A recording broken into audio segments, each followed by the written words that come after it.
RTI Live News. Ask for right.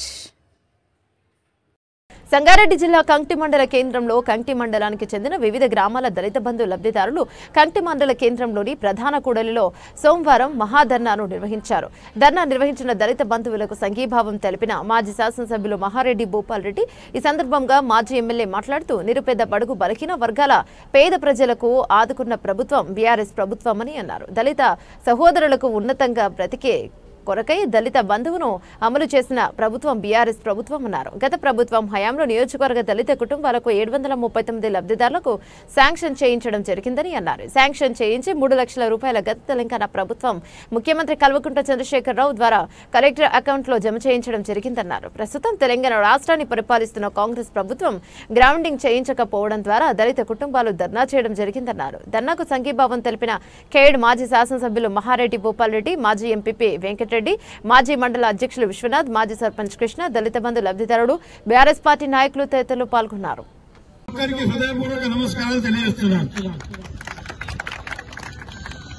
Revanth Reddy గారు అంటారు, బట్టి విక్రమార్క గారు అంటారు, మేము దళితులకు అన్ని రకాలుగా మేము మేలు చేస్తున్నాం.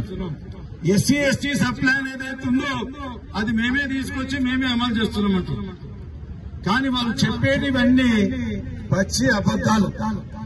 ఆ ఎస్సీ ఎస్టీ సప్లైన్ అనేది మా ప్రభుత్వం వచ్చిన తర్వాత దాన్ని సక్రమంగా అమలు చేసినాం. ఎస్సీలకు సంబంధించిన నిధులు ఎస్సీలకు ఇచ్చినాం, ఎస్టీలకు సంబంధించిన నిధులు ఎస్టీలకు ఇచ్చినాం. ఆ రకంగా మేము సమానత్వం చేసుకుంటూ అందరినీ తీసుకొని పోతున్నాం. మా ముఖ్యమంత్రి గారు మేము ఆయన దగ్గర కూర్చున్నప్పుడు సందర్భంలో వేరే కులం వాళ్ళ ఎమ్మెల్యేలు వచ్చి మీరు ఈ దళిత బంధు ఇస్తే కేసీఆర్ గారికి మనకు వేరే కులాల వాళ్ళు ఓట్లు తక్కువ వస్తాయి. మనం ఓట్ల కొరకు కాదు రాజకీయం చేసేది. సమాజంలో అందరినీ సమానత్వం తీసుకొచ్చే కొరకని కృషి చేయాలి.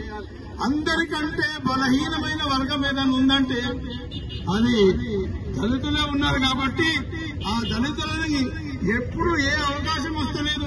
మన ప్రభుత్వం ఉన్నప్పుడు ఒకసారి అవకాశం కల్పిద్దాం. అందుకనే నేను దళిత బంధు పథకం ప్రవేశపెట్టినా ప్రతి ఒక్కరికి దళితునికి దళిత బంధు ఇద్దామని చెప్పేసి వారు ప్రారంభించిండ్రు. ఎవరు చెప్పినా ఏం లేదు. దళితుల మీద ఉన్న ప్రేమతోని అది ముందుకు తీసుకెళ్లారు. సరే, మొదటి విడత అయిపోయింది. మన నారాయణఖేడ్ నియోజకవర్గంలో కూడా మనం రుద్వారంలో 90,000 మందికి ఇచ్చినాం, 5గురికి మాధవపల్లిలో ఇచ్చినాం. రెండో విడతలో కూడా అది రాష్ట్రంలో నంబర్ 1 అందరికంటే ముందుగా మనమే చేయించినాం. ఎందుకంటే నాకు కూడా దళితుల మీద ప్రేమ ఉంది కాబట్టి.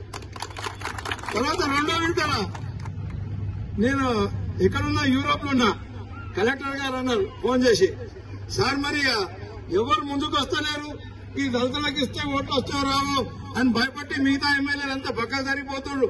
మీరన్నా తొందరగా చేసి పెట్టండి సార్, మీరు ఆడున్నారు ఎట్లయితే అన్నారు. నేను చెప్పినా నేను ఎక్కడున్నా సరే సార్, నాయే ముందుగా వస్తాయి, నాయే ముందుగా మంజూరు అవుతాయి. ప్రభుత్వంలో పోయి నిధులు కూడా నేను విడుదల చేపిస్తా, న్యాయ ముందుగా గ్రౌండ్ చేయాలని చెప్పిన. నేను చెప్పిన మాదిరిగానే ప్రపోజల్స్ అన్ని పోయినాయి, శాంక్షన్ అయినాయి, మీటింగ్లు పెట్టించినాం.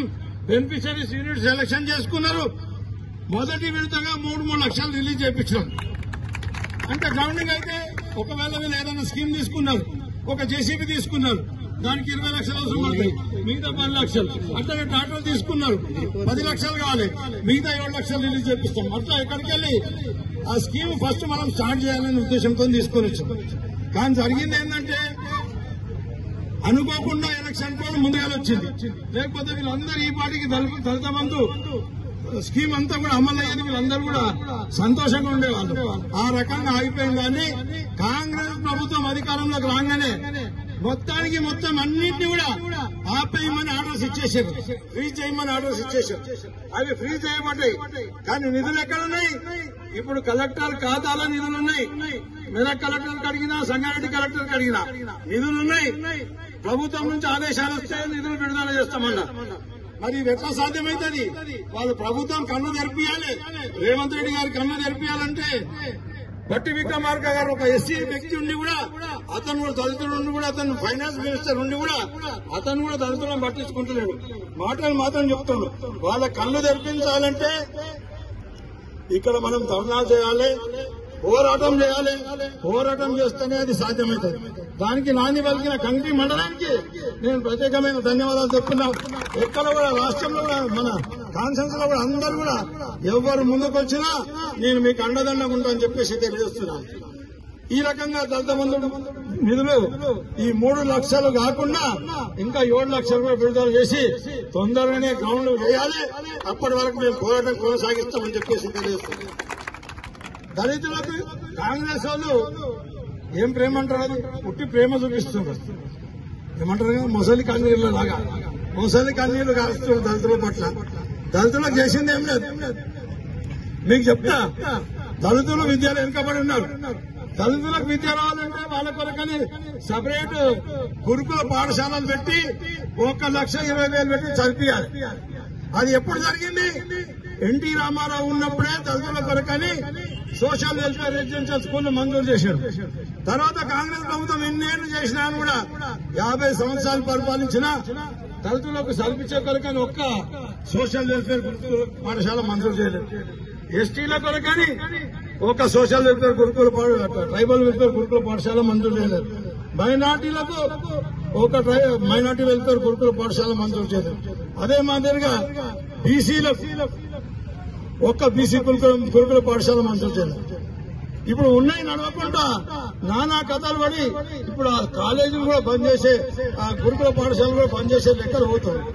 ఏమనంటే ఏమంటున్నారు, అందరు సమానంగా ఉండాలి, అందరి కూడా కలిపి ఇంటిగ్రేటెడ్ స్కూల్ మంజూరు చేసామంటారు.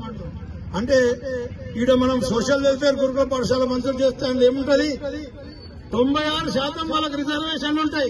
కేవలం దళితులే చదువుకోవడానికి అవకాశం ఉంటుంది. ఇంటిగ్రేటెడ్ లెవెల్కి అవకాశం ఉంటుంది, అందరికీ అవకాశం ఉంటుంది. దళితులకు చాలా దొరకదు.